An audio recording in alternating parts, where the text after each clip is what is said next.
ఇప్పుడు డెన్మార్క్ నుంచి రాస్టాక్ జర్మనీకి వచ్చాము. బాగుంది కదా ఈ చిన్న జర్మన్ ఊర్లు.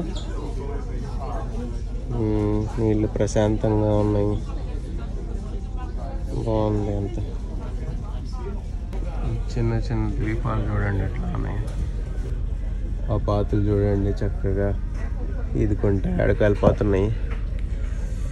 సండే ఎంజాయ్ చేస్తున్నాయి. అది చూడండి చిన్న పడవ మాకంటే.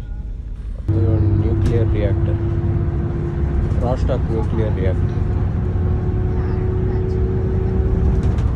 మా నాన్న న్యూక్లియర్ రియాక్టర్ ముందు, న్యూక్లియర్ రియాక్టర్ వెనక. రాస్టాక్ జర్మనీలో. ఏమి స్పీడ్ లిమిట్లు